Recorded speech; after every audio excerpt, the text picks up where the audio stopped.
All right, everybody. Hey, this is Mike Howerton here at Area 51 Alien Factory. And you guys like to welcome everyone to episode number 3 of our new Alien Factory podcast here with the whole Area 51 team. We got members coming in and out of the podcast each week, so y'all get to know different people of the team. And we have some of our regulars that keep coming back. We got Robert Cook here. He's the man, the myth, the legend, Robert Cook. Also, the Admiral, Tracy Rungschlag, is in the house tonight. Hey, drop your beer, grab your gear. The Admiral's here. And we also got Brian Stewart back. Brian was in our first episode of the podcast, and he's back here now in episode 3. And then also tonight, we have our special guest we got featuring here tonight, and that is Mr. Tommy Gossett. What do you say, Tommy? Oh, not much. How are y'all doing tonight? Pretty good. We're glad to have you here, man. You have been doing some good things, and we'll get into that later in the podcast. But just want to kind of catch up with everybody tonight and just asking how everybody's doing. Tracy, what's been going on with you this week?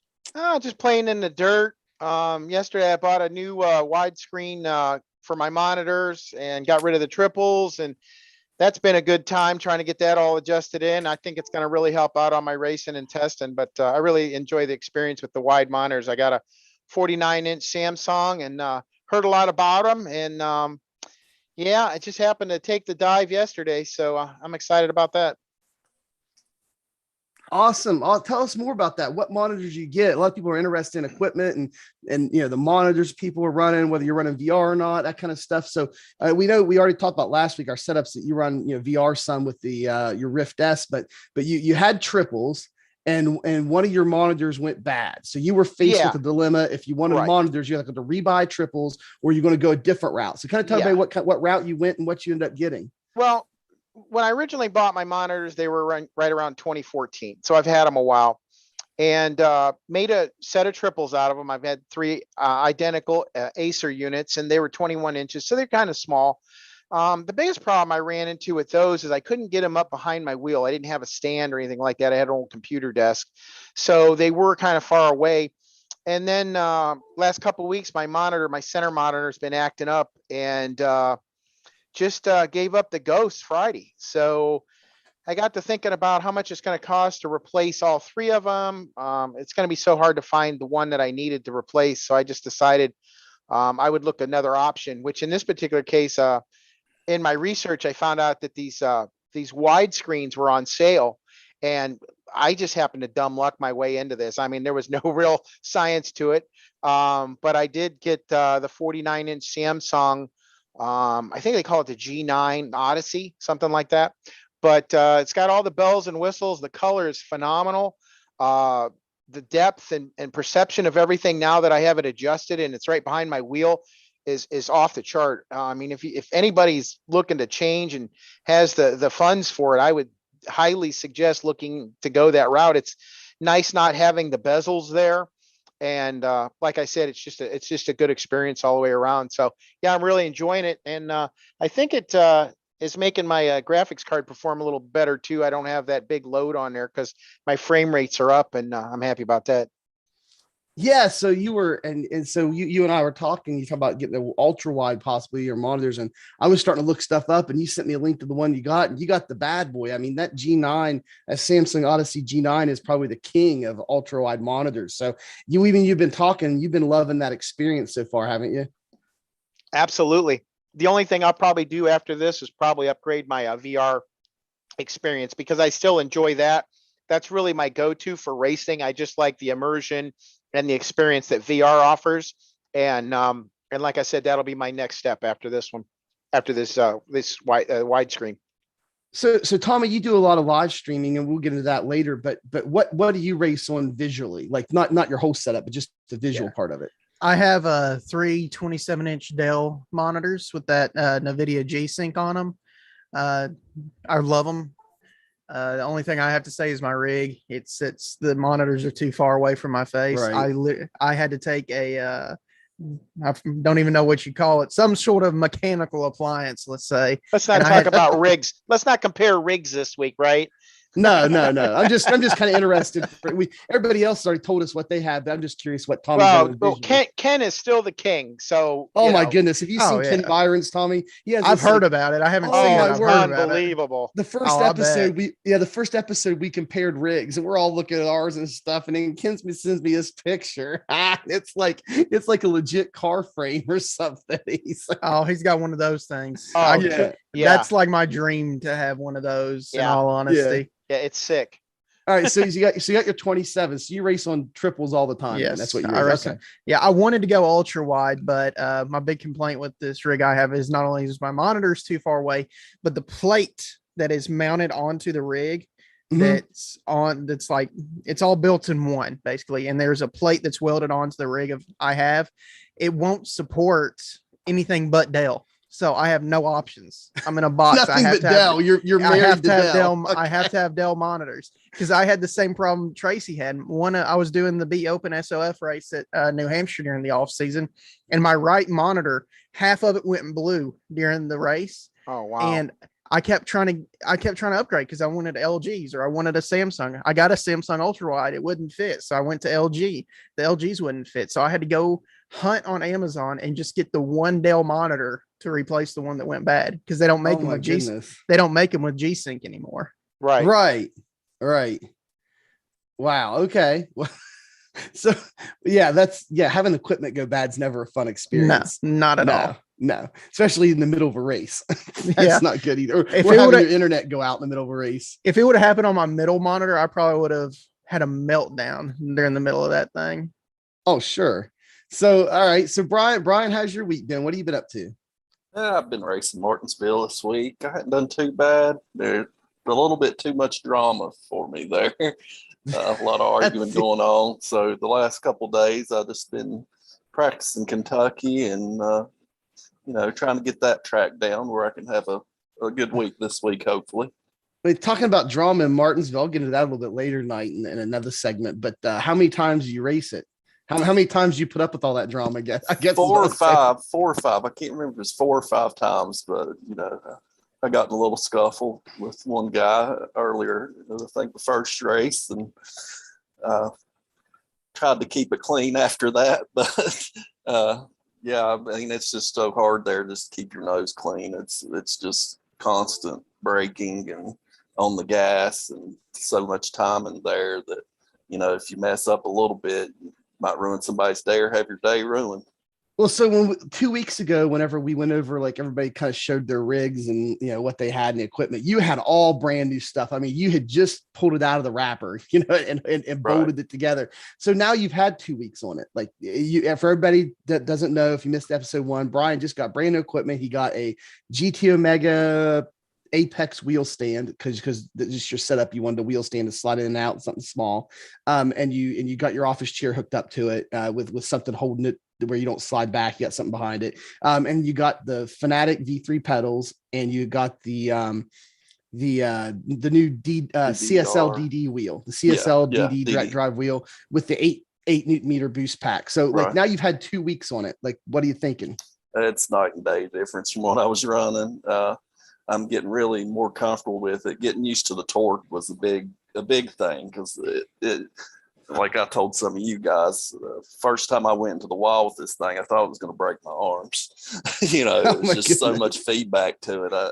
What I was using before, I think it was like 1.8 Newton meters, and I was just really shocked at how much power's in it. And I can't imagine using anything any heavier than more force feedback than that. But yeah, I mean, I can tell I'm getting a little bit faster with it every time I go out, but Jeff definitely enjoy the experience even more with it.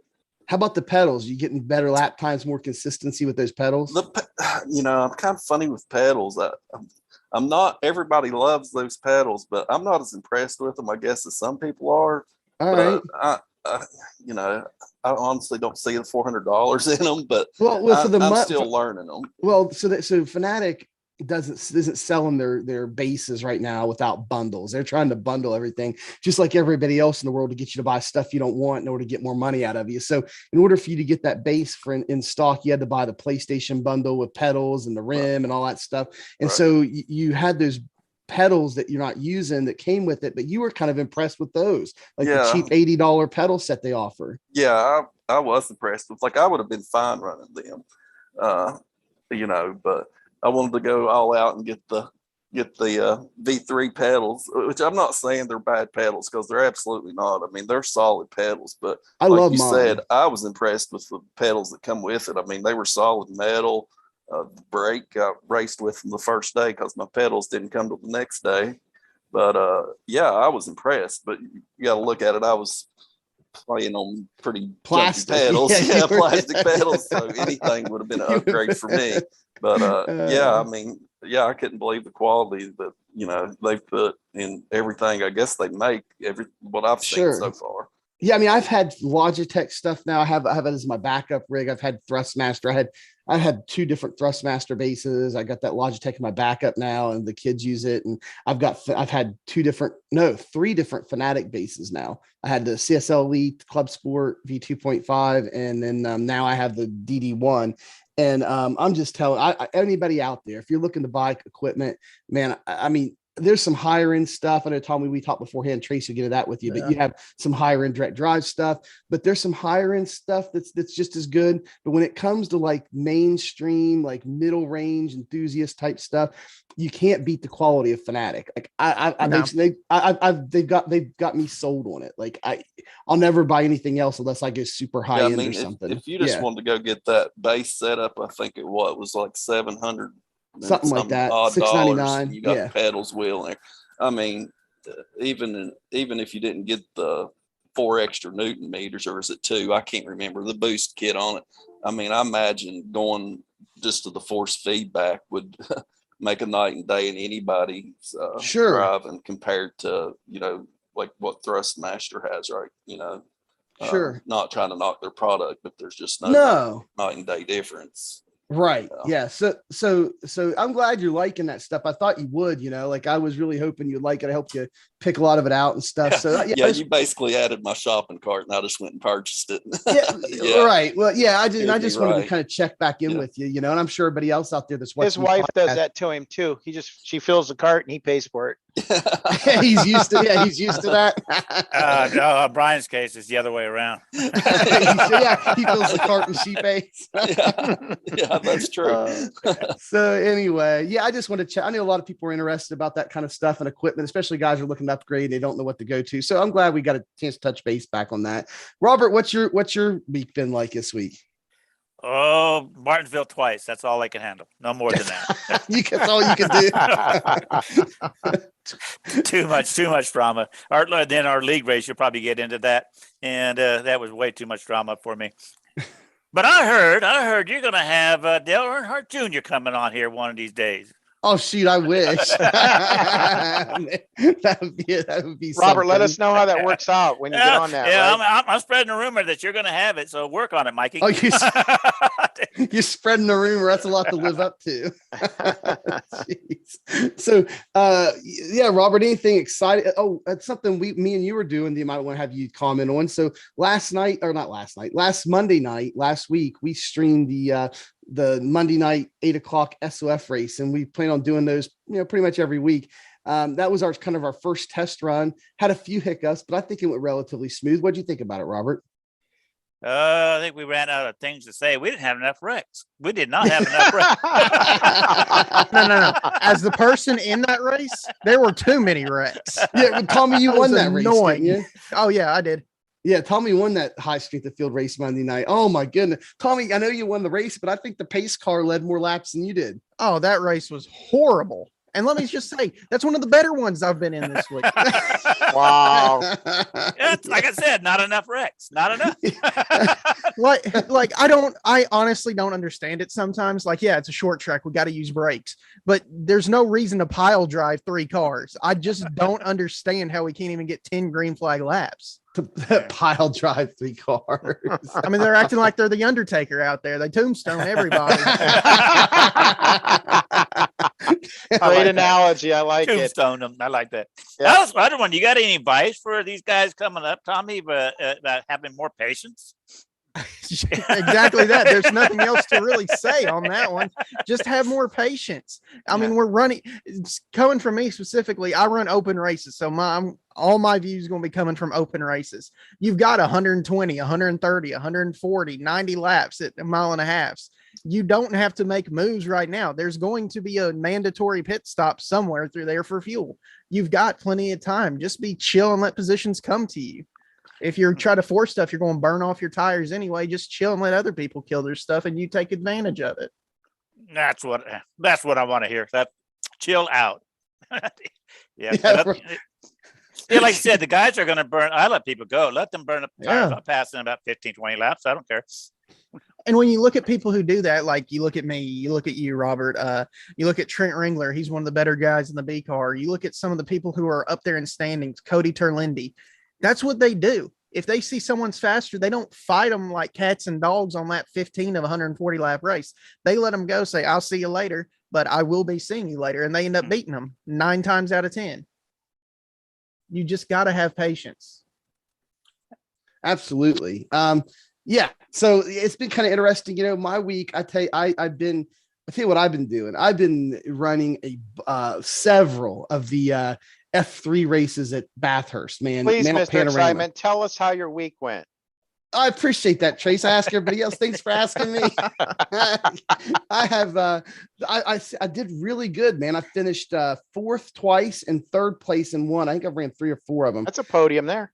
Yeah, and I've been loving running up on the mountain in the F3s. It's been great because I've been trying to stay out of Martinsville. I ran 2 Martinsville races. One was our league race on Thursday night. And oh my goodness, that thing was a caution fest. They were like about, I don't know, it was like what, Robert, 30 laps in. They're like, okay, we're going to go to single file restarts so that we can cut down on cautions. And they were still wrecking before they hit the cross, before everybody went past the start finish line, you know, and I kept getting the radio every time. I'd be like, well, that single file restart's really helping.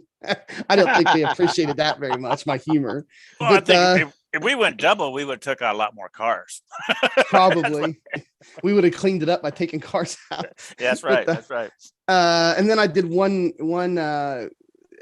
open race last night, and I'll talk about that later. That was a bit of a mess too, but yeah, I've been having fun on the mountain. I've been avoiding wrecks, having clean races up in those F3 cars, man. I've been loving it all week. When we get into a stressful week in the NASCAR stuff, Tommy, I just bolt and go over and run something I love on the roadside or something, you know? Yeah. Like, you're lucky. Stress. You're lucky you've got that option. I don't. I just have to persevere. What? No, come on, man. You can come over and run them with me. No, I Hey, can't. your wheel will turn right. I promise. My wheel will turn right, but it doesn't like to. I got the same problem. I have the same problem. Well, anyway, let's move. Let's go into our next segment. Well, actually, our next segment is Tracy runs that one. I want to kick it over to the Admiral. But Admiral, what do you call this next segment? Let everybody know, and let's just hop right into it. Tommy, we're going to put you on the hot seat for a while. All right, let's go. All right, Tommy. Hey, first off, and I say this every week, and we're going to beat it to death, man. We really appreciate you guys coming on the show, giving us your story, giving us, the viewers, some depth. I call it the face that runs the place. So yeah, thanks for coming. Appreciate you being here at the Alien Factory. What I want to do up front with this is I want to get into your background, where you started, okay, how you began, what was your first wheel and pedals. It could have been a real car, whatever, it doesn't matter, but it's your story. What do you want the people to know? Tell us how you started, how you got interested in it, how you got interested in sim racing, all the way up to today, okay, where you're at today. Okay, well, to start off with the story, you really got to go back to when I was 5. I don't know if many of y'all are familiar with the local. We were all Tennessee. 5, yeah, it's cool. Yeah, I know that. So, yeah, we're good there. I don't know if you're familiar with local Tennessee dirt tracks or not, but I started out racing little dirt carts that were like 150 cc's. On, Oh, really? At Duck River. I was racing them in real life. But then when I 7, 8 years old, I got this stuff called Seaver's disease. It's a condition where my Achilles tendon wouldn't stretch to meet the bone growth in my legs. And needless to say, it's went into something else now that I'm an adult. and it's really messed up my lower half of my body. Like my spine's messed up, my hips are out of line. I've got fractures in my knees and heels that are constant. My ankles are degenerated. I tell my mom and dad I'm basically a 95-year-old man in a 20 or 22-year-old body. That's basically what it amounts to. So I had to give up racing because one good wreck and I'm basically done from the waist down because all my bones are brittle down there. So I love NASCAR, love racing, anything with an engine and four wheels. I say four wheels because I do not watch motorcycle racing. I have to put that denotion there. So I really just kind of watched racing and studied the history of racing and all that kind of jazz. And then I believe it was summer of 2016 or 15, Forza 6 on the Xbox released the NASCAR expansion because we went through that long period of time where there weren't really any good NASCAR console games, and that was the closest we had. Yeah. So I got big into competitive racing on Forza. I made a competitive team on Forza, almost made the Forza RC first one, Forza RC Challenge, which is basically it took the top 200 people in the world and they sent them to Le Mans in 2017. I'm sorry. Sent them to Le Mans in 2017 to compete for a grand prize. Well, I missed the first cut. I was 204th. So, Wow. Yeah, and I kind of got bored of Forza because you only have so many ovals on Forza. I think you had Daytona, Homestead, and Indianapolis. So I got bored of Forza. I'd been saving some money for the new Xbox that was fixing to come out. And I was like, you know what? I'm going to take this money and get a PC and go iRacing. And that's how I got started in iRacing. I got it for my 18th birthday is when I got iRacing. I got iRacing in October of 2017. Okay. Okay. So now you've taken not only your iRacing career, but you've expanded out too. Now you're into social media. You're into Twitch, Facebook, and YouTube, right? So Right. you're a full-time streamer as well. So Right. so you've expanded out, you know, just not just in your racing, but in almost like what we're doing here, broadcasting, you know? Yeah. How's that going? It's going good, and I appreciate you asking. It's going real good. Of course, I made, I would say, an air quote name for myself on Facebook. That's where I started out broadcasting because I saw an easier opportunity to gain a following based upon Facebook's metric system. I'm almost up to 6,000 on there. I'm starting to move over to Twitch because I think Twitch is the better streaming platform. Just got Affilliate on Twitch, pushing a little over 350 followers there. Same with my YouTube. I'm about to hit 100 subs on YouTube. I multi-streamed all three at the same time. Okay, so do you have a normal schedule that you follow? I mean, how do the viewers find you? Just look up T Gossett Racing on anything. I have the same username across from Facebook, Twitch, Twitter, Instagram, YouTube. It's all the same. Just T Gossett Racing. It's all the same. The only thing that I can guarantee you I'll be streaming is the Monday Night B Open SOF races. I used to have a little bit more of a better defined schedule, but because of Road to Pro testing, it's just whenever I have a chance to run an open race, I pop in, run it, and stream it.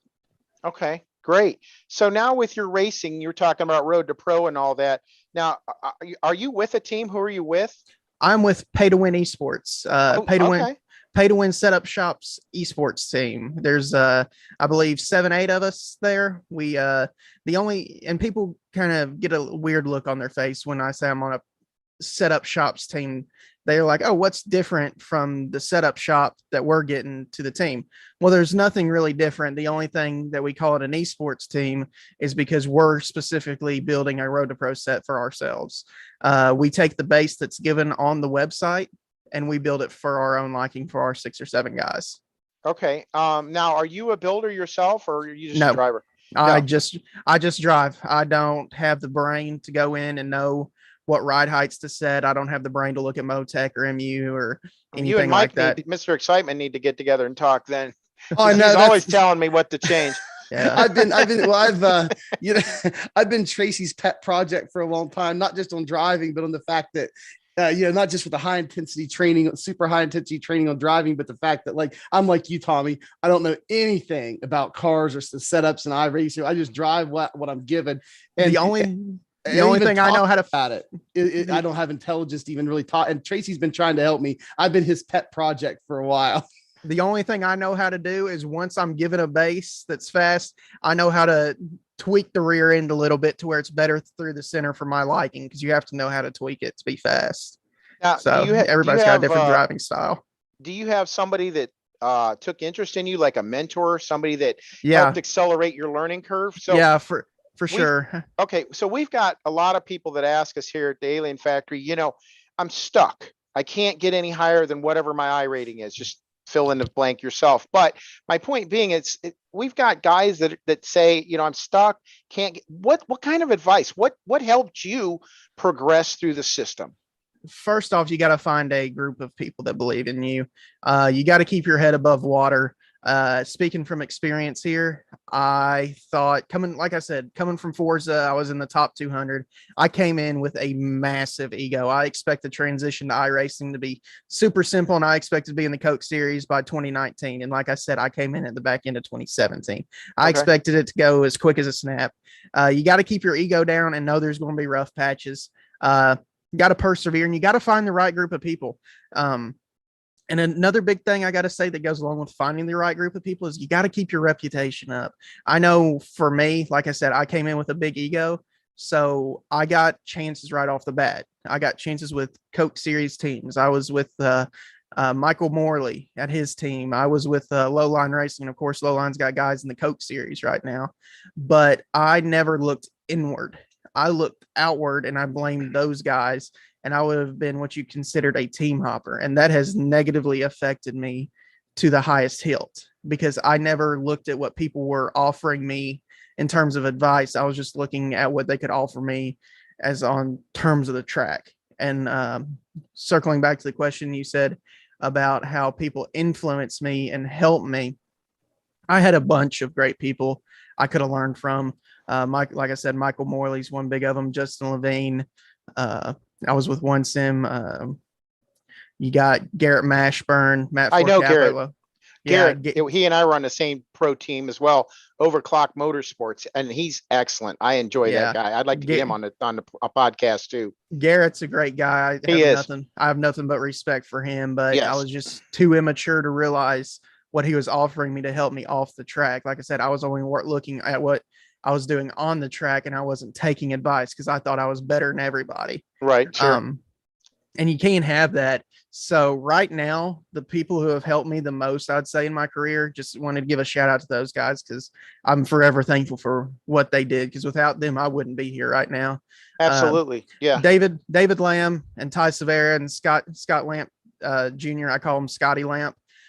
Those three guys have helped me more than anything at Pay to Win. They have taken time to sit down with me and say, Tommy, this is what you're doing wrong. You need to do this better. You need to stop running your mouth. You're not better than anybody. You got to put in work to be better than anybody. You're expecting just to go out here and start winning, and you can't do that. Those guys believed in me. They told me they had confidence in me, and that put confidence in myself. And it's just, those three guys have done more for me than anybody. Yeah, the confidence part, I really like that. I think you're exactly right about that. And most guys, they get in there and they want to just fast track their way to the top, and because they've had such early success, then complacency sets in, and all of a sudden you get burnt out, something doesn't go your way, emotions set in. And that's two things that I always tell Mr. Excitement there that I can't work with as a crew chief is I can't have a beat up race car or a pissed off driver. So we set goals with him that you have to at least get to 50%. I don't care where you're running, but you have to get 50% without wiping out the car, and then we'll race our way in from there. So that's great advice. And you are definitely with some talented folks that have definitely helped you out. So I'm happy to hear that. That's good. And I'm sure you'll continue on your winning ways too. Yeah, I hope, but like I was saying, a big thing I'd offer to new people is reputation. You got to keep that up, because that's one thing that's super, super hard to build back. Mike, you know me on a level where we're not teammates, where we just talk on the track, talk about races. You know more of what I'm like than I think people I've been teammates with do, because when I'm teammates with somebody, I was extremely hard on myself, extremely hard on them. And like I said, I was blaming everybody but myself. Right. So before we go any further, I just want to offer a sincere apology to anybody who had ever been on a team with me and who has a negative view of me. I encourage you, please just talk to me. I'm not as bad as a guy now as I seemed back then. Well, so I just want to talk about the reputation thing too. And I agree. I think that's, if I was to start out and give somebody advice, they're just starting out, the same thing, because I have a similar And this time's not about me, but it relates directly. I had a very similar background coming in as you did, as far as like I got into Forza on the Xbox, and I got like a cheap Thrustmaster set and started racing. I got pretty quick, and like I wasn't doing all the competition stuff you were, but like I was doing pretty well. Got into PC, was doing like doing Project Cars 2 and a set of course in VR there and stuff. And so I come into iRacing, and I was a veteran sim racer when I came into iRacing, and I was a bit faster. My iRating jumped pretty quick. I mean, within 6 months, I was up above 3,000, well above like 3,500 in less than 6 months. And, but because of that, like, I just, for some reason, just like you, I thought I was, you said you thought you were better, or you had kind of a bit of a superiority complex. Yeah. And I mine wasn't necessarily superiority, but the idea that I thought I was just as good as the best guys on the track. And I was, let me almost, correct that. You were. yeah. Well, I kind of was as fast almost. I was still overdriving a little bit, but I was still almost as fast. Yeah. And because of that, I did, and I did most of my racing on consoles. I didn't really care about wrecking an AI, right? So like I kind of had that same attitude on the track. And as people have heard this story, but the reason I want to get to it's hard to repair reputation. Like, so Tracy got a hold of me, and I feel like I changed the way I was doing that stuff like a year ago or more. And, and I'll go 24 races without having hardly any incidents at all. And at one race, and I have a bad race, and we start getting into people and stuff. And people just turn on me like, yep, same as always. And I'm always, dude, I just raced 20 races without hardly an incident point ever. And it's one race, it's like, because they remember the old ways things were, and they just pile on. And it's been so hard for me to try to rebuild that as well. So we share that in common. And I think we can both say from different aspects. You're talking about team stuff, I'm talking about on track stuff. But if you hurt your reputation, it's so hard. And you work and work at it. It's so hard to change people's minds about you. So anyway, go ahead. It is so hard to fix it. You couldn't have said it any better. No matter, I could do the same thing. Like, I wasn't just a menace to teams, I was a menace on the track. Yeah, me too. I had that mentality. Like you said, you're used to racing AI. If you junk it, you can click restart. So I had that mentality. I'm coming in, I'm taking the metaphorical trophy, or the metaphorical steering wheel. I'm just going to back out of the race. Exactly. So just like you said, I could go all winter and be clean and have 0x and have my SR to 4.99. And the one race I do with someone like Randall Fawkes, I accidentally tap him. And this is nothing against Randall. I'm just using him as an example because he just popped up on my Facebook up here on my fourth monitor. And he remembers me from 2019, 2020, earlier 2020. And he's like, yep, same old Tommy, hadn't changed at all. I'm like, I'm trying, man. I'm sorry. I didn't mean to touch you. It's my fault completely. Hand up. I'm so sorry. I just learned to grin and bear it. It is what it is. It's just so hard to fix stuff like that. And honestly, Blake Reynolds, the Coke Series driver, he offered me the best advice at the tail end of 2020, I believe. Yeah, 2021. Yeah, 2020 it was. You got to focus on yourself. You can't just be hoping people can do it for you. You have to focus on yourself. You have to put work into yourself, because like with streaming, I've got a hot temper. I won't even lie to you. I say what I feel, and it gets me in trouble with streaming.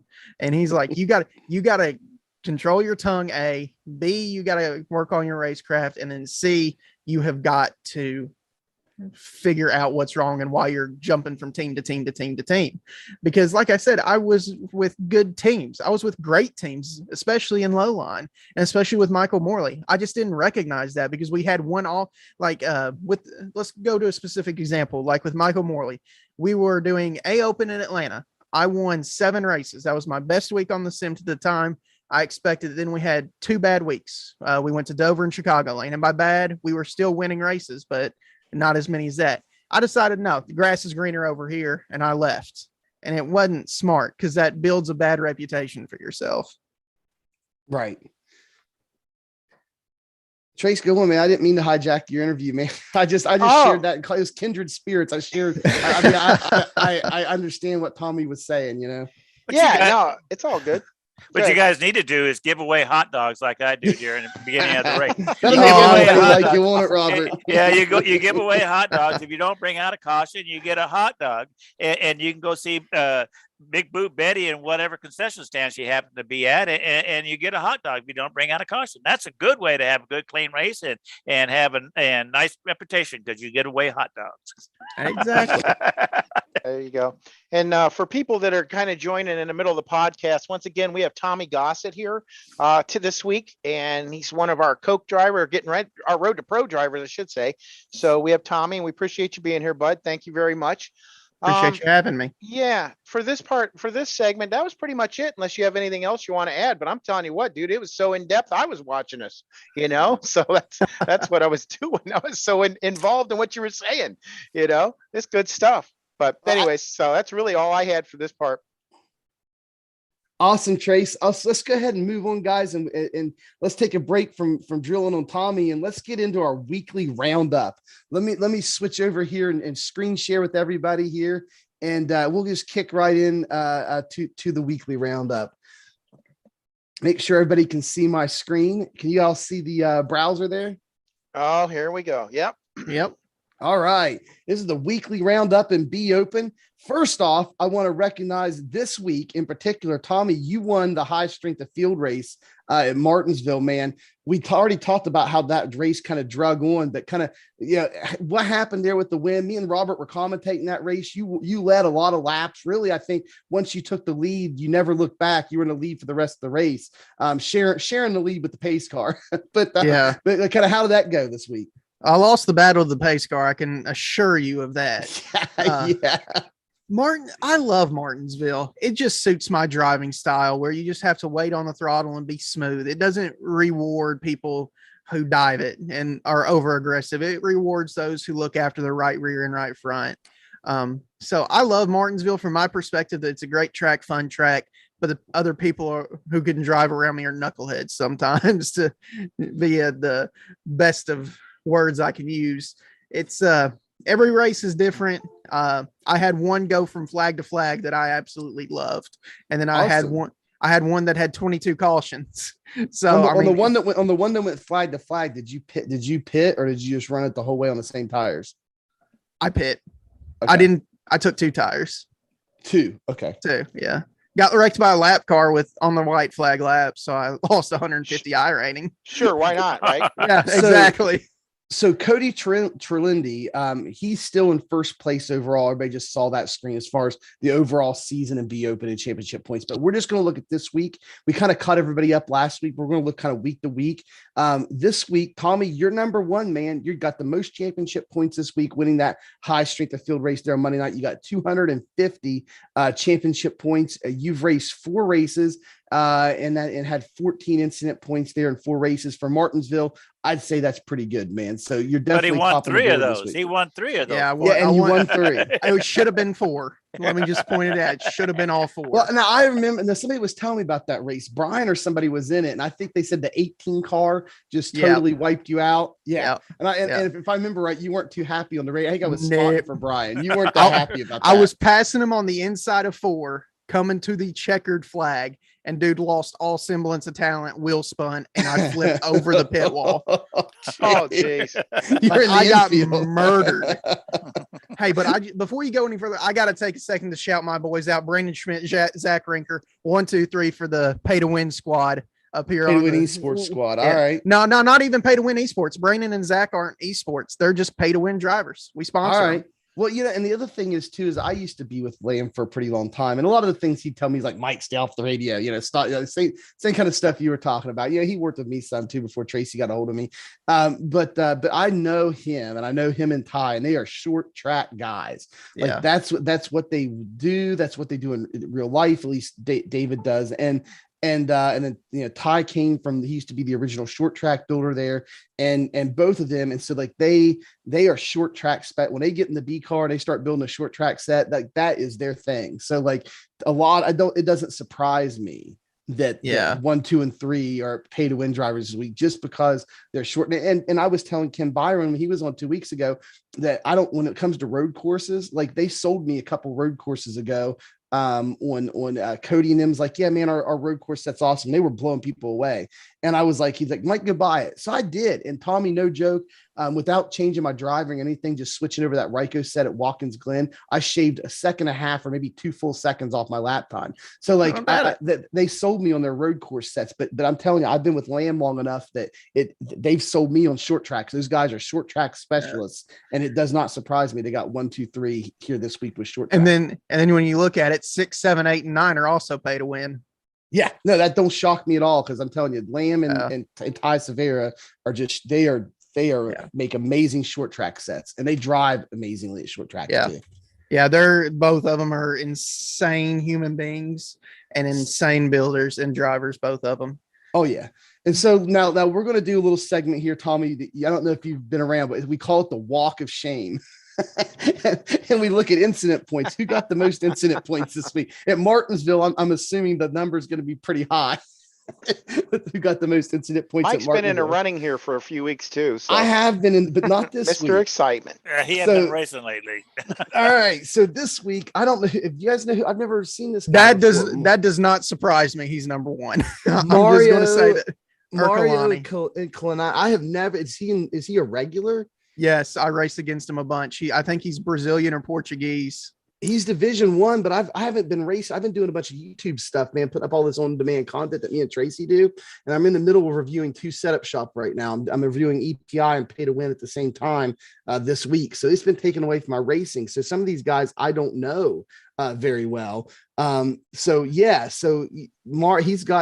10 starts. So he's got a decent amount of starts, but Mike Bruno has 11 starts, and he has a lot less than him. So he has 121 incident, or no, sorry, not 121, 82. He has 82 incident points this week on 10 starts. That's an average of 8.2 incidents per race. So he's our winner tonight in the walk of shame. But I don't know. I think Mighty Duck is up there. Look at Mighty Duck. He's in 6th place. Yeah, Matty D. Clark. He has 38. Mario has more than double. 82. Yeah. 82. I love Matty to death. That man has had some bad luck this week. Like I did a race with him and that I ended up winning. I went to qualify and the force feedback went out in my wheel and I was 4 laps down. And that was the race with 25 cautions. I was able to get back on the lead lap, and then he pit on lap 100. And I am not joking you. The next restart, the dude who stayed out in front of all of us spun his tires and junked him. He has had awful luck this week. So number 2, Ace Gomez, he was in the race I was in last night, and I think I ended up with like 24X, like no joke, in one race. I mean, God, I think he gave me 12 of it just by hitting my rear end there towards the end of the race. He didn't have a front end left on his car. That's what he's second place in incident points with 52. I'd say at least 8 of them, if not 12 of those X's came from the. I think you need to put it on all instead of Division 1. Put them on all of them. Yeah, put it on all. All right, I will just second. But I want to see what the highest incident count for the week is. We got Todd Hendrick there, number 4. Jonathan Tutness this week is 5. You can't hate on my boy Tuck though. That man, he's gotten 8 wins this week, and he's coming from running short tracks. This is his first week. I knew he was a short track racer. Yeah, we used to race pay to win short track all the time. And Mikey Bruno is in 9th overall in incident points with 11 starts. So anyway, that's all. Let's go to all. All right, I'm with you guys. We'll go to the all division. Over before you change it. Over 100, 118. Oh yeah. Oh Lord. That. So I don't know this guy. What is he? Division 3. Derek. He was in the race last night too, and he started yelling and cussing because he hit me a couple times, doored me, and then yelled. And he ran me clear down to the inside. What do you call that? The curb. Curb, yeah, the inside. I was trying to think of another word, but barrier, curb, whatever. He ran me down the inside curb there on turn 3 and 4, and still doored me. I had nowhere to go, and then he started yelling at me and cussing me for it in the race. And Brian was watching it; it was crazy. There's my boy Jacob Case. Boy, he's number 5. And then he started yelling at me, but that doesn't surprise me. He had a lot of incidents that race, a ton. So he's number 1. Jeff Wiggers, Nathan Strong. A lot of these guys I don't know. This guy's Division 8. Jarrett Phillips.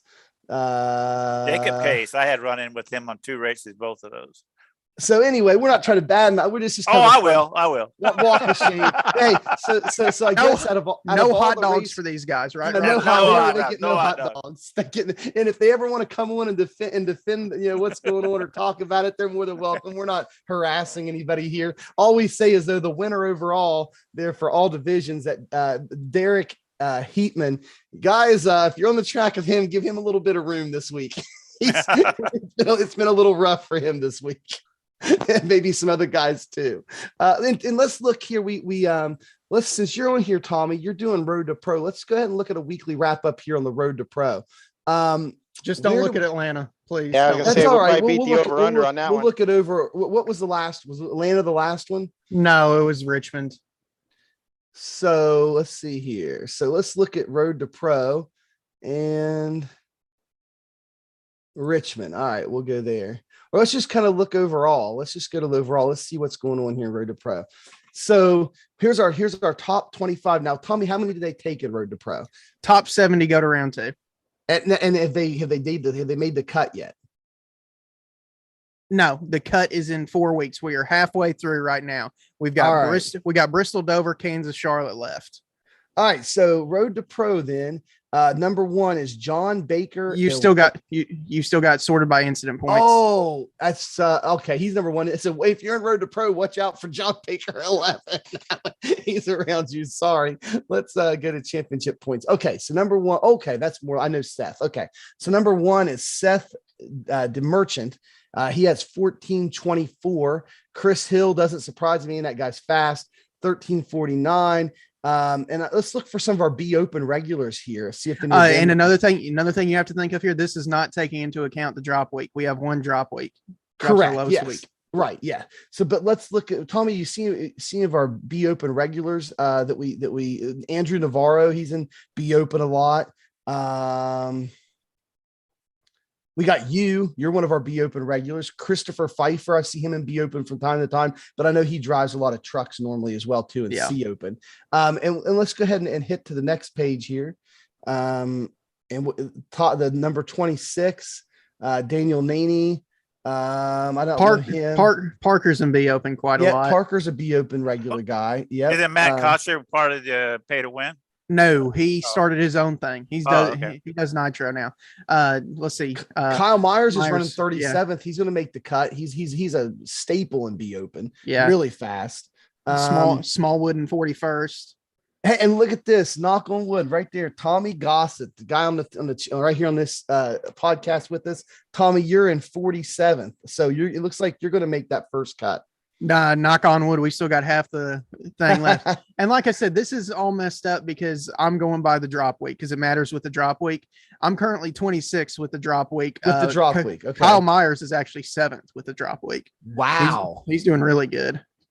Yeah, that is good. I'll see if I can take him out next time I see him. I had a horrible Atlanta. Out of the 4 races, I have 1 top 5 and 2 and 3 top 10s. But at Atlanta, I finished dead last. I finished 35th. I had an awful Atlanta. Well, and we race a lot of stuff here. I mean, like I said, me and Trace race road, we race dirt. Some of us race a little bit of C Open time, A Open. I'm sure you race a lot of stuff. But for most of the people on our team, the B Open is kind of our home.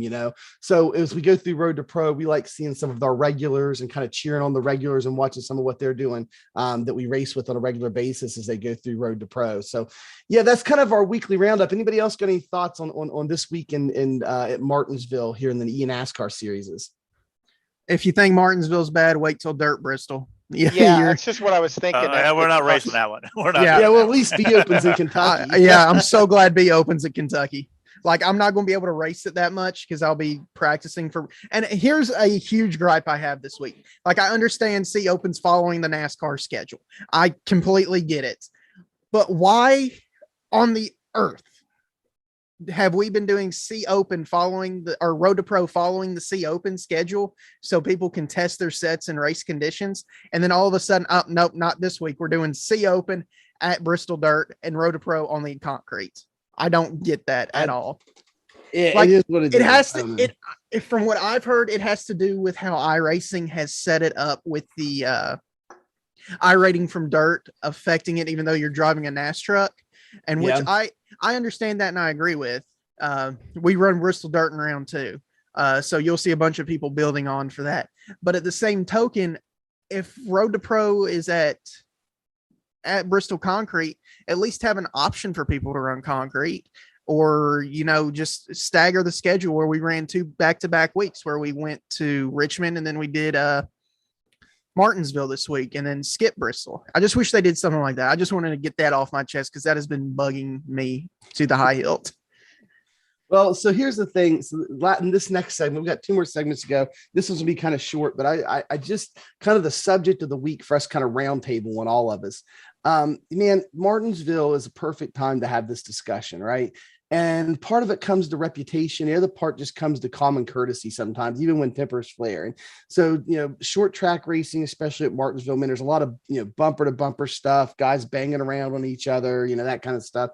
And a lot of wrecks happening on the race. And sometimes we get caught up as collateral damage. Sometimes it happens to us, but just, something that's bothered me for the longest time, especially since I decided I was not going to be part of the problem anymore, is just some of the conversations and the heated discussions and stuff that happens on the radio and the races.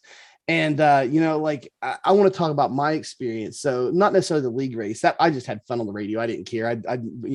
We were cutting up and some guys were getting mad, but it didn't really bother me. But I was in an open race last night, and,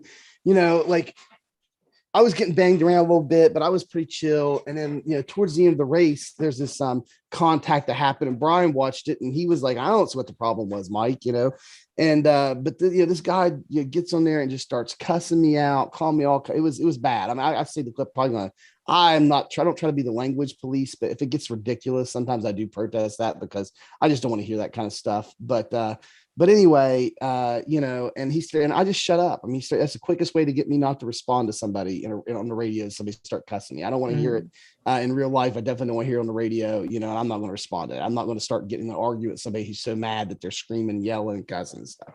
And so anyway, I've noticed that, especially here at Martinsville. I try to do my part to stay calm. I used to be quick to blame people on the radio. If somebody get into me, I just assumed it was their fault and start getting on them and stuff. And Lamb pretty much told me to stop doing that when I raced for him. He's like, "Mike, can't you race and pay to win and be on the radio saying that kind of stuff." And Tracy's been on me a bunch about it. And so I kind of try to, anymore I'll be like, "Hey, if I did something, I have no problem apologizing. Let's just kind of chill. And I'm sorry that we got into each other. Let's just kind of take a look at it after the race and see what happened." Because when you're in the cockpit, you really can't. It's hard to actually know what happened.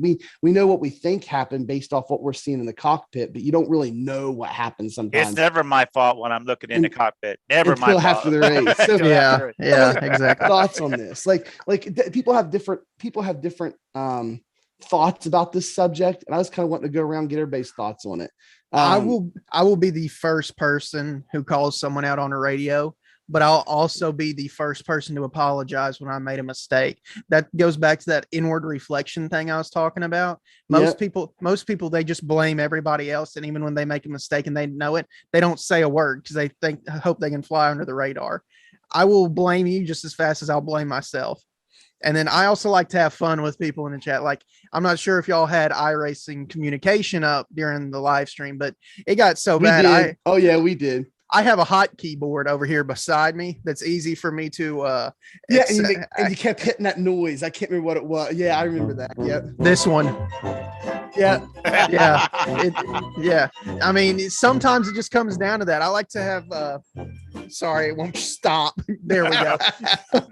But I like to have fun with it. I mean, I try not to say anything on the radio, but sometimes you just got to say something to some people. And you try to offer advice to somebody. Like, I'll see a lower I rating guy struggling, and I'm like, "Hey man, you're doing this wrong. You need to work on your line. You're going a little too deep, yada, yada, yada. I'm not driving you're driving your car. You're not driving mine. Shut up and go about your race." I'm like, dude, I'm trying to help you. Yeah. So that's I just don't understand. Yeah, that's one subject I want because there's multiple aspects to this. So that's one aspect. So like there's some guys that legit try to help, and I've done that before. Like I can repeat the same experiences you've had. I've had some times where guys have embraced it and gotten better from it and stuff. And I've had other times, well, probably the majority of the time, where guys say exactly what they said to you. And that really makes some people want to help again. I mean, I bet when you see that guy again, you really want to help him again, don't you? I mean, it makes me want to drive through them and never finish another race. I took the precious time, the breath God has given me to offer my assistance to you, and you want to be a butthole about it. Like, there's no obviously reason. you figured out something that he hasn't, obviously. Yeah. I mean, yeah. Like, I would have killed when I was getting lapped by Boyd Hogan when I first started, and because he started after me when Ice was racing against him in 2020 and he was lapping me. I would have killed if he told me what I was doing wrong at Las Vegas. And right. I mean, I'm of that mentality. If you can help somebody, try to, but once they shut you down, never help them again. Right. What's the point? Yeah, exactly. They're just going to reject it. What about the rest of you guys? Brian, what are your thoughts on this subject? I think there's one of my opinions on it. I think you're better to wait till the race is over and really look at the replays and see what happens before you run your mouth, because I've made an ass out of myself several times thinking that something wasn't my fault when it actually was my fault. And if other people are having some bickering issues on the radio or who caused a wreck, I think it's best just to stay out of that until, if you want to watch the replay after the race, because you really don't know what happened sometimes. Yeah, and I'm with you. So that's a whole other topic there. So that's another one. Guys start piling in on something they don't even have a clue about. But kind of just pile up on somebody when they don't even know what happened. Yeah. I think that people should just not comment if they didn't see it. Like, now, if somebody's right behind it and saw the whole thing, right, they have a clear perspective and they want to try to offer their, like, if guys are fussing about what happened, the guy chimes in, well, I was right behind you guys and I saw the whole thing. Kind of here's what happened. That's one thing. But like, it doesn't. Go ahead. Last thing is, it doesn't matter. That what I can't stand is somebody hopping in and piling on it says, well, 2 races ago, this guy did this to me, man. He blah, blah, blah, blah. Who cares what happened 2 races ago? These guys are talking about what just happened. Right. So like, I'm with you. I think if you didn't see it and you don't have direct information, just stay out of it. This morning, the one car, I'm not going to mention his name, but he, messed up his qualifying lap, and I said, man, I bet you wish you qualified. He'd got in an accident. Well, him and the 9 car kind of gotten into it, and he was telling what happened. And I didn't say much about it or anything, but I ended up pitting and coming back out, and I seen them 2 at it again. And I mean, it was pretty obvious. He just went up and dumped the 9 car after that. Ended up messing up his race too, but I didn't say anything, and the 9 car didn't say anything either. I know sometimes drivers get a little impatient, especially the high car, numbers. I think sometimes they just expect you to lay over, and I kind of felt like that was the situation there, but I just kept my mouth shut and drove my race and went on with it. But I think, like I said, most of the time you're better off just to stay out of it. Now, here's the thing I have about the radio. Like, we try to all be friendly with each other. Like AJ Allmendinger said, we're not all really friends at all. We try to be cordial to each other when we're racing. When we're out of the simulator race car, we can be friends and we can be friendly. But when we're racing against each other, it's a totally different mentality. Well, it's Martinsville. There's cautions. It's monotonous to just pace around for an hour and a half. So that race I was talking about earlier where I went 4 laps down, I was joking around with Matty Clark and I was like, hey, why don't you just pull over right here and let me go around the pace car 4 times? And, just bannering. I had a dude threaten to protest me for trying to alter the outcome of a race when I was just messing with Matt. Like, oh my Lord. Like, some people, like, I understand the radio is supposed to be for in race, but we're messing around. You're trying to kill time, Yeah, that just goes back to that thing about, if you don't know what you're talking about, just stay out of it. Yeah. Like, he didn't do anything but make himself the laughing stock of that race, because everybody except him know me and Matt and know we were just messing around. Yeah. It's just Robert, what do you, I know you got tons of opinions. What's your opinion on this? I am never thoughts? wrong. I am never wrong. And when a wreck happens, it's never my fault. And I'll blame and cuss the first person that hits me. I mean, even though I might have slid into him after the replay, and I'm the one that drifted up. Or I'm the one that dove in too hard. But it's never my fault. Never.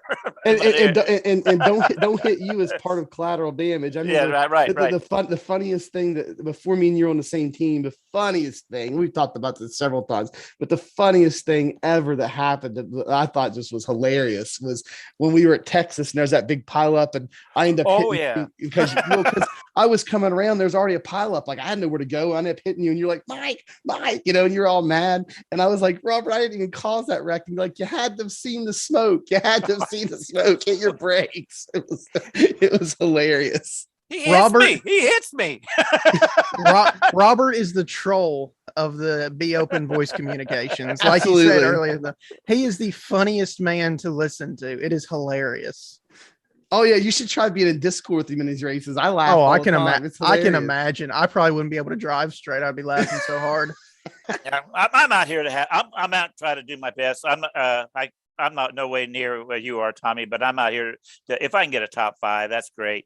But I'm out here to have fun. You know, this is what I do now for my life. I'm retired and I just race. You know, that's it. Yeah. I remember the first time I ever raced with you in a Be Open. It was back 2020. You probably don't remember it, but I have like a photographic memory for some things. You were still running that same Wrangler car. Yeah. But you had a VRS logo on it, and I about crap my pants. Sorry, I had to catch myself there. I about crap my pants because I was like, oh my Lord, this dude's on slip angle. He's about to walk me. So, I mean, it don't really add nothing to the conversation, but it's just funny to me. Every time I see that car, I think about it. Yeah. Well, so about that paint job, he won't let you touch. Well, he let me touch it, but you can't remove any of the Wrangler stuff. So if you could add a couple things here, like you added the VRS, well, you let me take the VRS off. We put our little alien head there, the alien factory thing on the back, but he is touchy about that, right, Robert? You can't mess with the original Wrangler paint though. In black and yellow. Add to it. I got one question. Robert, do you wear Wrangler pants, Wrangler jeans? Are you devoted to Wrangler? Well, they're cheap. They're very expensive, cheaper than Levi's. Oh, Levi, don't even get me started on Levi's. They did the state of Tennessee dirty. Oh my goodness. I'm very anti-Levi's. So I'm going to let the Admiral have the last word on this subject. The Admiral, what do you think about this whole thing? Mute. That's my key deal. Mute. If you race with me and you talk, I will never know it unless somebody else tells me, because I mute all the drivers. I don't want to hear it. Other than maybe my spotter in my ear, and that's it. That's how I drive. Even in Discord, I'll jump into a race room and be by myself because I don't want to be in the group chat while I'm trying to drive. It's just, it's not a school bus that I'm running here. So, but and how it all led to that was it's toxic. There's no doubt about that. The radio's toxic. There isn't anybody that has anything nice to say. It's all sarcasm, and everybody's degrading. I mean, there's no fun. I mean, hardly ever. Right. So it just got to a point, especially when we were with Overclock, you just can't be distracted by that type of stuff. So I just choose to hit mute. And if you want to send me hate mail through the chat, I'm good with that because I got it turned off too. And then and then at the end of the race, we'll deal with it. If you're still there, we'll deal with it. But during the race, don't bother me. I could care less what happens. Like I always say, it's mind over matter. I don't mind and you don't matter. Oh, you're missing out on a lot of fun out there with the chat. Robert's trolling everybody. That is so funny sometimes. It is, as long as they're not putting down somebody really bad, it just having some good times out there and have cracking jokes. That is great. But when you start putting down somebody, there's a limit to where you need to stop. And I found, this is kind of where I want to leave my thoughts, is I found that like I can't win for losing. I mean, what stuff Tommy and I were talking about earlier in the podcast, once you've hurt your reputation, whether it's on the track or like whatever, and you're trying to gain it back and you're doing that hard work, trying to do it, and you're trying to win over people, like, or at least not win them over, but at least get them off your case one at a time, that you can't win for losing on the radio. I mean, if you say you're sorry, it's, well, you've done it so much, or you've done this or that, like, does it matter matter if you're sorry, just stop or get like, so they won't take an apology. So you try to apologize and somebody won't accept that. Then you try to talk it out and then they're like, well, no, it's your fault because you're just a bad driver. So you don't win there. So then I just have just stopped responding until after the race. Like Tracy says, and you just work it out after the race. Well, then it's like, you don't have a mic, it's like, you won't even say anything. You're just such a jerk because you won't even respond. So like, the point is I feel on the radio, you can't win for losing. So I get in there and hang out and I'll make a funny comment to Tommy, like he was making to Maddie, like I'll use it for that. But once people start to get stupid on it, I just do what Tracy does and I'm out. I'm like, yeah, I'm done. That's the fine. smartest thing I ever did when it comes to radio is I bound my text button on my keyboard to my ignition on my button box. So if I click text, it shuts off my car. So I cannot text in race. That is the smartest thing I have ever done. Well, so I think this let's transition to the last segment of the night as we finish up the podcast. And I think I want to hone in on what you had said earlier, Tommy, about how you like to try to help people some, and I do too. And I think that, and this is a theme here at Area 51 with the YouTube channel and the on-demand content we're putting up, the podcast, everything that we're doing is we want to be part of the solution, not part of the problem. And I think that, some people like to complain on the radio. And that was the subject of kind of what was happening to me last night. I'm like, okay, if you want to complain, then let's help me. I even went on the Be Open Discord channel and told one of the guys, hey, if you want to complain, let's sit back. I got the whole replay saved. Come over. I'll invite you over to my Discord channel and we'll watch it together. And if you got some constructive criticism, man, I would love to hear it. Like, I really would. Like, if you think I'm that bad of a racer and you think I'm that horrible of a person and a racer, then and you want to help clean up Be Open, you think I'm part of the problem, then cool, dude, come over, let's watch it, give me some pointers, some tips, like help me out. And I will honestly, like, I'm not being sarcastic, I'm being serious. I will take it and let's help be part of the solution. No, guy goes, I'm good. 2 words, I'm good. So like, don't want to be part of the solution, but let's complain, all day long. So that's kind of what I want to move into. And Tommy, I want to focus on you and highlight you in this segment. You are 26th. It was the drop week. If you take all the calculations, drop week out, you are 26th in Road to Pro right now. And you and I have raced the track now for a couple of years together. And it's been enjoyable. Never had a problem. I don't think I've ever had a crossword with you on the track, not one time. And so, but me and you used to race around each other. Your I rating was similar to mine, around 4,000, give or take. And we were, depending on the track, one of us would be faster than the other. And then all of a sudden, about 6 months ago, you started getting faster. It's like, Tommy, well, I was like, I'll let Tommy by. Maybe he's faster. And I never caught back up with you. And then it kept happening. And then eventually, like, you're winning high strength of field races. And all of a sudden I'm like, Tommy's I rating's like $5,000, $5K. I'm like, what is going on? And then next thing I know, you're finishing in top 3 in strength of field races. Now your I rating's like hitting 6K. And I'm like, oh my goodness. And then all of a sudden now, I mean, you're winning strength of field races regularly. And your I ratings at like 6,500 or something right now, give or take a little bit. And so, like, the question is, and I also know something about you, and you'll confirm, and I trust what you're saying, that you run out of the box setups from setup shops because you don't know how to build from scratch. And just so happens you're pay to win at this point, and you're running their sets, that you talked about that earlier from the website. So therefore, there's other people that are running pay to win sets. I'm subscribing to pay to win right now because I'm doing these setup shop reviews and I'm running some of their sets and testing them out. So you're faster than me with the same set.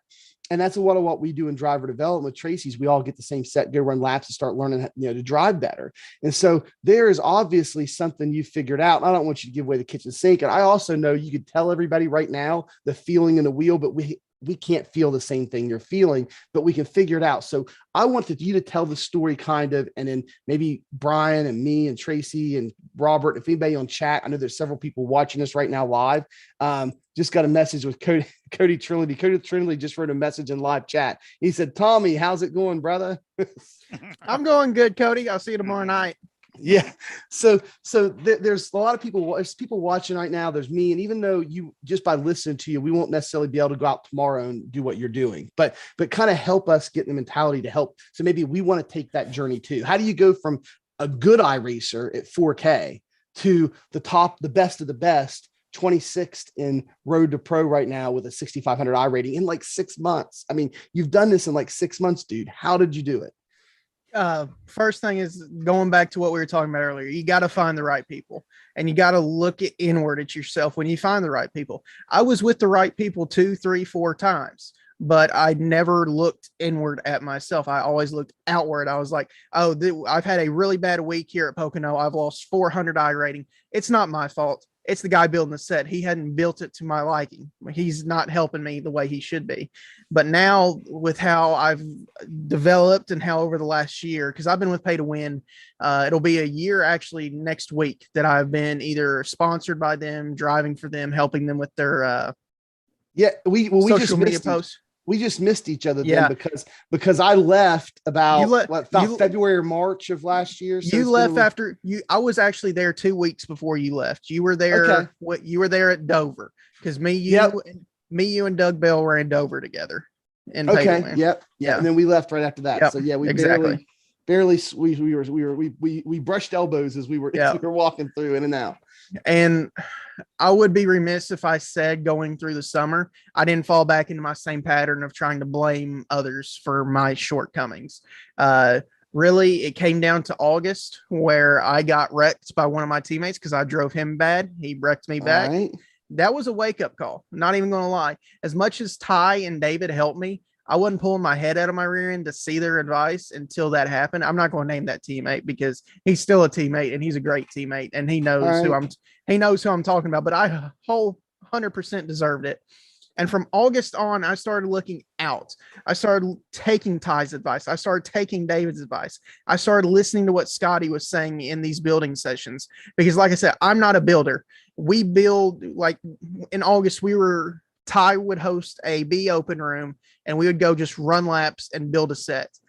I wouldn't listen. I would honestly just mute Discord while he was talking to Scotty about building the set.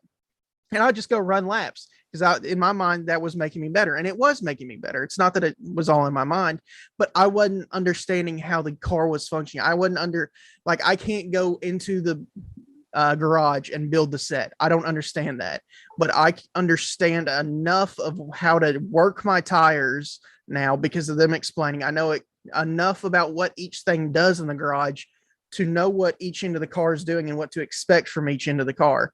So I have and it's going to sound cliche, I have a better feel of my car. And I know that's a thing that's hated to say because I used to hate when it was told to me, but I do. I have a better understanding and I have a better feel because I know what parts of the car do now. I know how to work each part of the car to get a different feel. So just, you got to understand somewhat of the car does, and you have to find the right group of people and you have to look outward. You can't always be blaming other people. You have to look inward.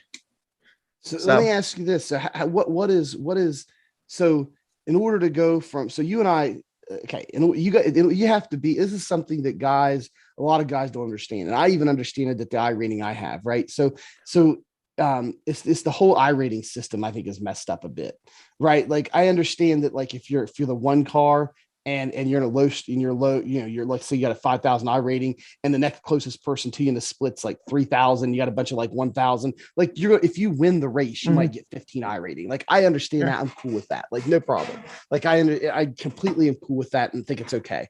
But and if you get third place, you might lose 5 or 10 or 15, right? But my issue is, like, if you get wrecked out in that race, you might lose 175 or 170. My record, I think my record loss of an I rating one race was a race like that where I was the one car, and I got wrecked out by somebody. And I lost like 164, 168, something like that in one race. It was just wiped me out. So with knowing the I rating system is like that, I mean, you did a quick journey. So you had to have cleaned up your driving a bit too, didn't you? I mean, it wasn't just finding the right people. It's like your incident points probably went down. My incident points went down. I used to not qualify. I'd just start wherever iRacing gridded me. Starting position means a lot. Track position means a lot.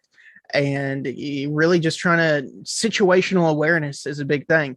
Like, I can't remember who talked about it. I think it was Brian was talking about the high I rating versus low I rating. I'm the 5 car at this time coming up to lap the 24 car at Nashville.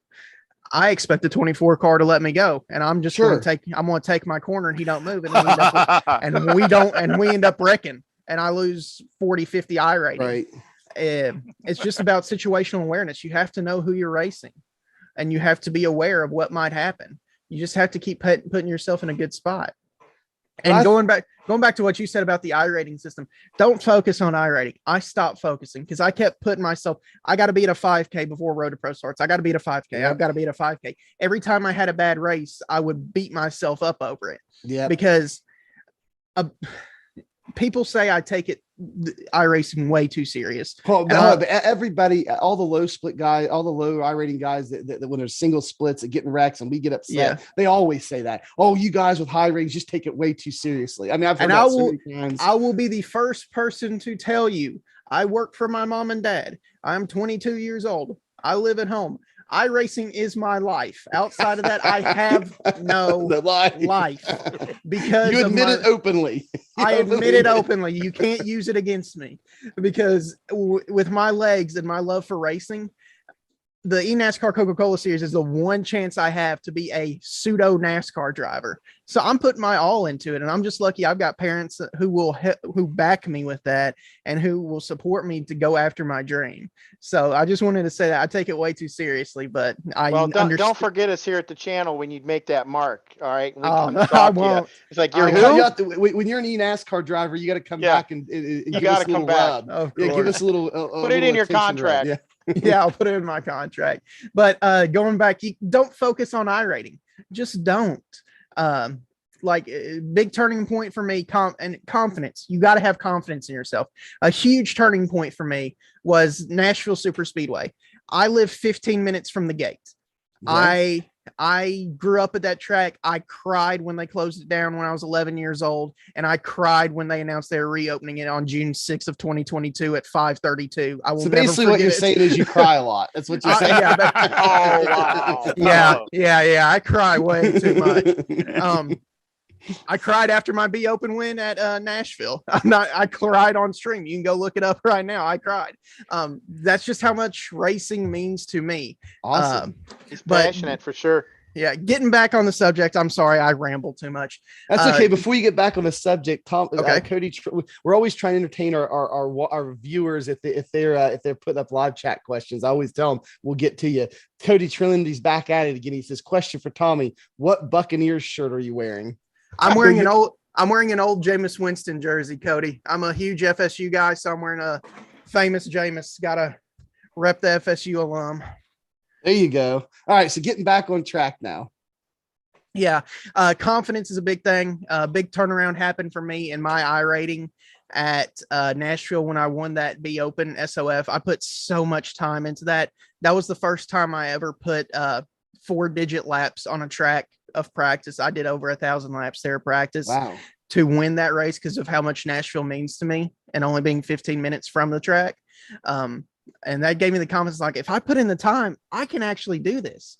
It made me, like, I always project that confident guy who can't be beat. I always try to project that because in my head, if I project it, it means I can do it. Sure. But after that win, I actually started believing it. And before that is when I started taking the time to learn the sets and figure out what was going on. But after that, I had the confidence in myself that I could compete. And I just kept going and going. And then I would have a bad race and I'd be hard on myself. And Ty and David were like, Tommy, you've gained 600 iRating and you just lost 60. Like, you're 100% better than you were. You got to focus on that. And like Martinsville, like, I lost, going back to the iRating debacle, I was up to a 65-55 iRating. I had that one race where I got wrecked by a lap car and I went down to a 6,300. I lost almost 200 iRating from it. I lost like 187. So from that one race, I'm at a 64-23. But you know what? I don't care about it because I'm still in second split for Road to Pro. You just have to know where you got to be and not care about it. So I went through the same thing, and I want to kind of like not the 6,500 level, but like I remember when I first started racing for Rocket, whenever Lamb was with them, and I had a 3,000 I rating. And like the first time I dropped back below that, because I got wrecked out a few times, I was just mad and angry, about it, and You were a upset. missile. Yeah, but here recently, when I've been above, the first time I went above 4,000, I went up, got a couple hundred I rating cushion, and I went below, and I just got upset. Because I was trying so hard, like you, I got to beat a 5,000 4-rated plus. Like, well, I got to get at 4,000. That's my goal, and I can't do it. Yeah. And when somebody would wipe me out, lap car or something, I get so angry and so mad, and I start yelling on the radio at him, like we're talking about in that segment before. And I just had a change of attitude, and like after I'd been below and above 4,000 4 or 5 times, and then at this last time I almost got the 5K. I was like one race away from 4,800. I was like 20 I rating away from 4,800. And I was like, man, and Dover was coming up, and that's like one of my best tracks, even though it's a wreck fest. I'm really fast there. And I was like, man, if I just have a good week at Dover, I'll hit 5K. That was my goal. And then from that point forward, I got wrecked a bunch. I got angry, and I dropped clear back down to like 3,900 within like 2 weeks. I got wrecked out so much because I was so upset and so serious in the races about it, like you're talking about. So now I'm like you. I don't even look at my rating hardly ever anymore. I look at it, but it doesn't really. I just kind of let it go, and it's made me a lot calmer in races and really helped me out. Yeah. I look at my I rating after every race. I'll still be upfront with that. I am obsessed with my. But I'm obsessed with my I rating. Oh, really? Okay. Well, I want it to be as high as it possibly can be, but I don't let the drop affect me as bad or at all like I used to. That's what you gotta. That's fair enough. You gotta look back at March 10th. Okay. March 10th, I was a 61.82. But now on April 10th, I'm running in second split road to pro. I'm a 64.22. So I'm up 300. That one bad race, it set me back a week, but it's a week. I'm going to get it back. It's not knocked me out of a split of road to pro I need to be in. It's not dropped me down a license class. It will come back. Yeah, it's frustrating how iRacing works, where you can gain 20, but you can lose 180 in one race. It's crazy. But that's just what we got to work with. You just can't let it get you down. Now, not only are you running second split in road to pro, you're finishing top 5 in second split in road to pro. That's just insane. Yeah, I more or less got lucky at Richmond and finished top 5. I had a top 7 to 10 truck, but top 5, I got lucky there. Well, Tommy, I tell you, I appreciate you sharing that with everybody, because that's really the thing that everybody always wants to know how to get to the next level, right? So like all the time I give guys advice on how to get from, 1,000 or 1,500 to 2K, or 2,500 to 3,000, or even 3,000 to 3,500. I can give them advice because I've done that, right? I've accomplished that. But getting from the 4,000 to 4,500 range up to like 6.5K like you are, I can't help anybody because I haven't done it yet myself. So how can I give anybody advice? So I appreciate you coming on and having this segment, because that's some advice that we all need, that I need to look in the mirror at, right? And I need help with, and I think that's very valuable, because there's a lot of, I read somewhere, and I was talking to somebody a couple podcasts ago about how, or maybe it was last week with Mike Willett, that, the above 3,000 it's above 3,500. So Division 1 is like the top 5% or top 3% of all iRacers, right? In any given series. So we're already in like the best of the best. Like we are the best, right? Like, like if you're a Division 1 driver, you're the best in iRacing. But now you're talking about being the best of the best. And that's a whole nother leap. And I think guys are always looking around at guys. There's a lot of us sitting around 4K that we race a lot of times together. And we're just looking around, how do we get better on this team? We talk about it. We run laps together, and we're like, how are we going to get better? So I really appreciate you taking the time and caring to tell our viewers and like talk about that, how you get that extra, how do you become the best of the best? One piece of advice that I contorted when it was told to me by Garrett Mashburn, he's the one who told me this: finish where you can. In my mind, I took that as finish at your car number. Anything above that's gravy. No, just finish where you can. If you got a 10th place car and you're going to lose 25 I rating, that's fine. Take the 25 loss. Don't junk yourself and lose 100 trying to get to 9th. That's hard to swallow, but I've been trying to do that myself. Anyway, go ahead. That's exactly right. That's exactly right. I've heard that before. I actually heard it from Terry Labonte. He said he's running second, and there's no way that he could win, so he wasn't go out there trash second, and go home on the trailer, right? So yeah, I've heard that before. And Garrett, he's real knowledgeable, and that's some great advice too on him on his part. So yeah, good for you, man. We're pleased. I'm happy for you, dude. I really am. I appreciate it. Hey, Tommy, I had Cody Trundy. He's still in the chat there, and he actually did some work for me. Appreciate it, Cody. I'm going to shout you out for that. We're talking about what I rating level puts you in what percentage of all I racers and oval, or whatever you're in, whatever license you're in. This is what Cody said. He just looked it up, and he said 6,500 I rating, which is about where Tommy's at, puts you in the top 0.1%. 0.1% of all of a oval. percent. Well, yeah, it puts you in the top 1/10% of all oval I racers on the entire service. So yeah, we're definitely talking about being the best of the best of the best. I mean, it's Yeah. I want to take a compliment. second and I want to say, Cody, my man, you have impressed me so much. Like, yeah, I'm with Pay to Win. You're with Ryko. We got that little bit of button heads there, and we even talk about that in races. But my man, you have improved so much. Like, I'm not trying to sound cocky, but I do think over the last 6 months, I am someone on the sim who's improved more than anybody. But you're right there with me. Like, any given week, me and you are bouncing between the 1 and 2 car and SOF races. Oh, yeah. And to me, that's insane, because I remember back in the summer, me and you were both like 5,700 I rating, 56, going back and forth between there. So I just wanted to take that moment and say, Cody, you are the dude. You're killing it. Yeah, Ken Byron talks really high about him. I know his name was brought up when we had Ken on the broadcast too. So yeah, you guys are good company for sure. I love racing with Cody, man. He's fun on the radio. We joke and laugh. And my problem is I like to I like to race late at night when my kids are in bed. And I love those like 10 o'clock races, midnight races, and I'm always hoping I can get a win in there. Because a lot of times I just think the field's a little bit lower than like 8 and 10. And I'm like all happy. And all of a sudden Cody registers at the last minute. Now you get on the radio. I'm like, I even tell him to get in the race. I'm like, daggone it, Cody. I was wanting to win this race. Why'd you have to register for it? Yeah, Cody doing the sniping off the UI. I see how he goes. Yeah. He says, yeah, Cody said, thanks, Tommy. He appreciates the kind words for him. Anybody else got anything you want to hit up Tommy with before we leave? Brian, Robert, me and Tracy both had a round at him. You guys got anything you want to ask him or say to him before we end the podcast tonight? I would like to say that helping out drivers that aren't quite where you're at, that says a lot. That's good. I'm glad you do that. I try to help people out too. I'm not the greatest in the world, but Mike knows this. I've helped people out too in the past, help them get a little bit better. So, I want to learn from you guys. It's great. I want to ask you a question, Brian. Since I've heard you talk, it has bothered me. Are you from West Virginia or Eastern Kentucky? No, I'm from Northeast or East Tennessee.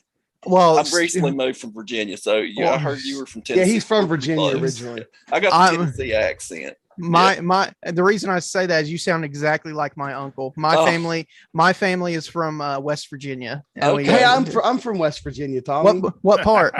I live in Parkersburg, West Virginia. It's in the I know where that half. is. Yeah. I know where that is. You know where Logan is, man? Oh, yeah. In fact, my family. I was down pretty close to Logan. We were down in Charleston, West Virginia this weekend, took the kids to Chuck E. Cheese and Sky Zone. And that's about 45 minutes from Logan. We were headed down that court, 119, down to that shopping area outside of Charleston. So, Charleston's the big city for Logan. My family. Charleston's a big city. My grandfather was born in Logan, son of a coal miner. And my grandma, her family owned shops all around Logan and Man. She's from Man. So super quick story. I've been to Logan one time ever. Okay.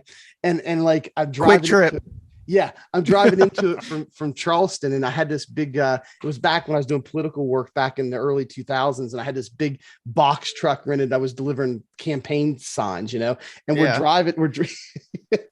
driving in 119 from Charleston to Logan, and you come into Logan. It's like, it's almost intimidating, man. You look up and there's two like cliffs of like where it's been like bored out of the mountain, like cliffs Eagle Rock. Yes, and you drive in and you're like, holy cow, and you're like looking up on both sides, and then there's coal conveyor belts coming out of the mountains on each side, and you go down, and Logan just sets. I was telling my wife about it because she's like, where does this go? Because she's not from around here. I told her, and I said, in the city itself is small, but it sets right down the bottom of with like cliff walls, like mountains all the way around it. It's pretty intimidating.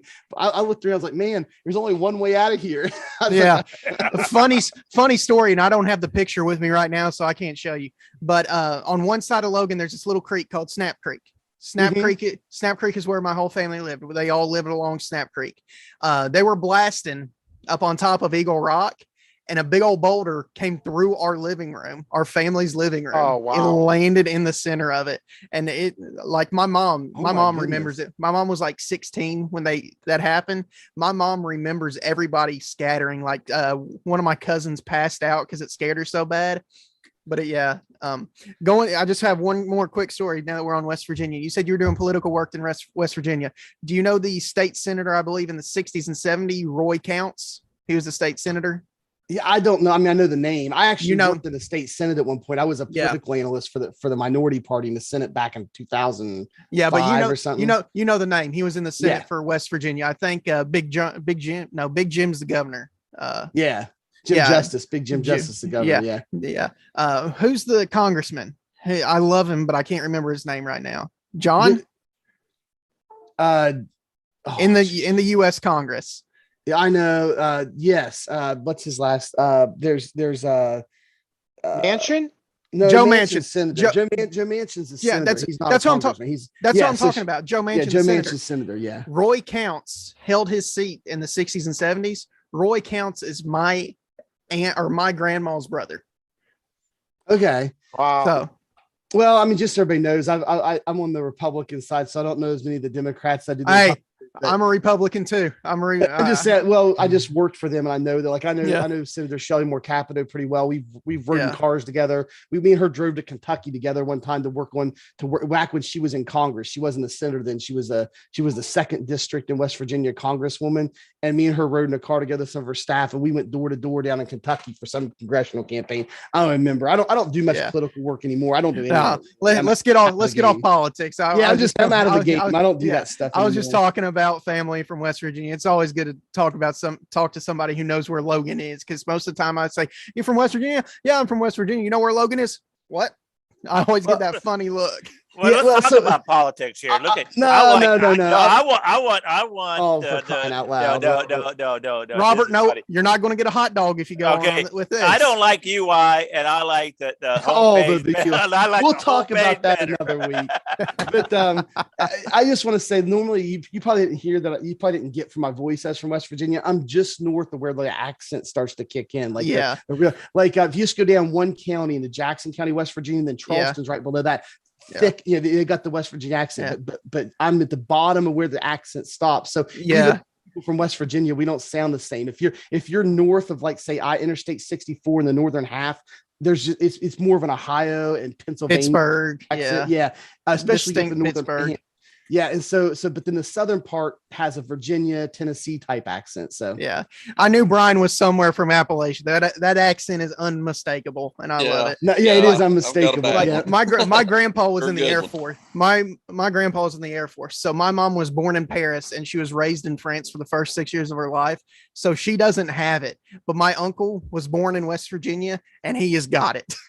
Nice. I either get compared to Peyton Manning or Forrest Gump. So. Oh, hey, I'm one of the two. I'll take the Peyton Manning.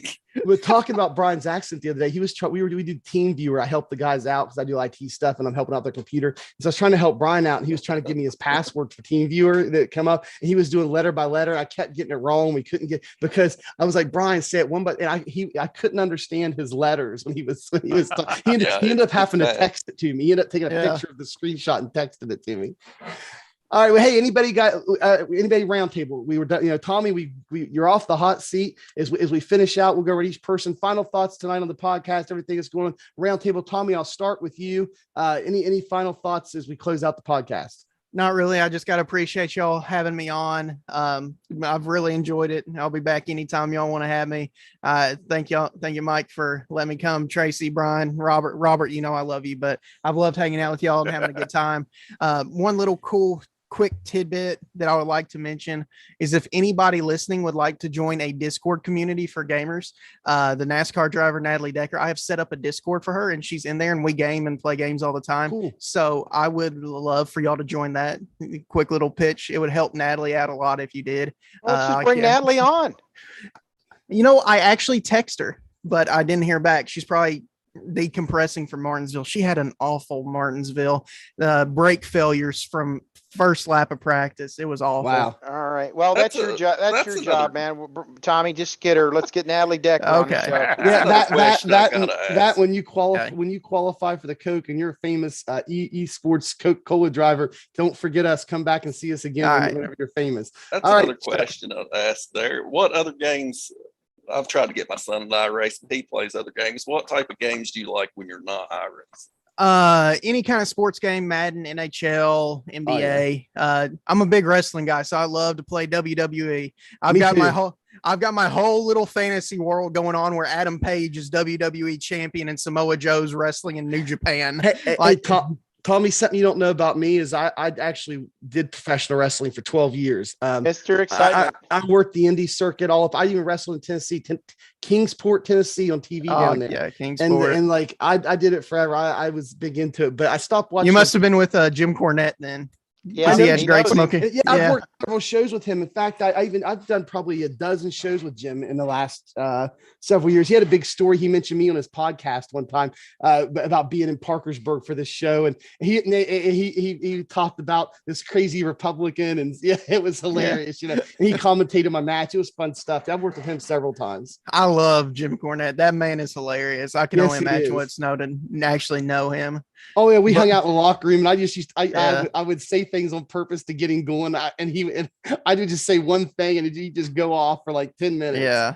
But going back to Brian, any kind of sports games, War Thunders. I'm a big history nerd. War Thunder, There you go. War of Rights is another one. It's a Civil War based game, and then really Fortnite and Valorant. That's Yeah, about you're it. close to my son's age. That's what I was kind of curious what type of games Now, you like to play. I do into, want to put an asterisk by Fortnite because I was big into it until 2017, and then I stopped playing it. I and still now- like Fortnite. My kids, they love it. And since they have added no build, I have became a no life at Fortnite again. Like I'm playing it all the time. Yeah, I like the new build too. Yeah. Yeah. So and Cody Trinity says you probably play Minesweeper, Tommy. He's just Cody's Okay. trolling you now. Okay. let me just say this for anybody who is listening. We all know no one knows how to play Minesweeper. You just clicking random buttons and hoping you don't click the mine. No Well, one that's actually totally knows true. how to play Yeah, it. that's totally true. Brian, what are your final thoughts? Finishing out the round table tonight as we close out. What's your final thoughts tonight? I don't really have any. Just it's nice having you. I enjoyed it. Had a good time. All right, Robert, what about you? Any final thoughts as we close out? No, it is nice to know, get to know Tommy. I raced around him a lot, and well, he passed me a lot, and it's nice to know a little bit of history with him, and that's good. You know, I think I learned quite a bit from him. Admiral, why don't you finish us out? What are your final thoughts and any closing comments? Well, my final thoughts are is Tommy, you don't know this, but I've been a chassis engineer and a builder for iRacing for like since 2014. So, but recently I was told that I can't help anybody above 4,000. So don't take anything I say as just so yeah. I was told I can't help anybody over 4,000. I couldn't get them there. So yeah. So thanks for having me on the show. Guys, thanks everybody for being here. Everybody on our team that comes into these podcasts, we appreciate it. Tracy, I appreciate it a lot. It really adds to it. Tommy, thank you so much for coming tonight, and we'll definitely have you back again sometime. And Are we for gonna get everybody- Junior? Yeah, we'll try to. After Maybe Natalie Tommy will Decker. know him here Yeah, soon. man, he's After Natalie Decker. Hey, when Tommy becomes a Coke driver, he'll have Junior on speed dial because Junior works for iRacing now. You know, but anyway, if you have not done so yet, and you guys are still with us on the stream, we appreciate if you subscribe. Again, hit that subscribe button. Also, there is a bell icon down there you can hit, and you'll get notified anytime that we put up new content on the channel, whether it's a live stream, the podcast, some of the great on-demand content that me and Tracy's been putting out for driver development, for setups, all kind of stuff, how-to videos. Just hit that bell icon to get notified when we do anything here. But if you really, really want to help the channel, the best thing that you can do is share our videos, share our content, get it out in front of as many people as possible. It's greatly appreciated. And down below in the description for you guys, there's some affiliate codes and some promo codes down there. If you guys save you guys some money, money buying sets. And there's also an affiliate code there for us from Major's Garage. We get a small commission, but it doesn't cost you anything. If you guys are anybody's a setup shop owner watching this, or anybody that sells anything to iRacers, and you want to provide us and advertise and provide us with a small discount code, like 10% or something to our viewers and subscribers, that would be much appreciated. We're just trying to help everybody out, and that would help out not us, but it would help out all of our subscribers. That's what we're trying to do here. So get in contact with us, and we will definitely work something out if you want to do that. For myself, we got Tommy Gossett, the Admiral, Tracy Rumschlad, Brian Stewart. I do want to say, if I can interject real quick. Yeah, go ahead. Be sure you subscribe, so when y'all do the Be Open SOF tomorrow night, you can watch me wax Cody. That's right. We'll be there. We'll be there. Oh, Throwdown is here. Cody's heard it here first. Yeah, we'll be there. We'll be there. Cody's been trolling your chat. You need to troll him on the racetrack. Yeah. So yeah, tomorrow night. Thanks for bringing that up. Though tomorrow night, Robert and I plan on doing a live broadcast of the high strength of field race. So tune in for that 8 p.m. Tomorrow night. You're gonna have me and Robert on commentary. Robert's our caller commentator, and I try to keep it as straight as possible, but I joke around a lot too. You'll have Tommy and his button. Tommy, give that button one more play before we end the podcast. All right, let's hit it.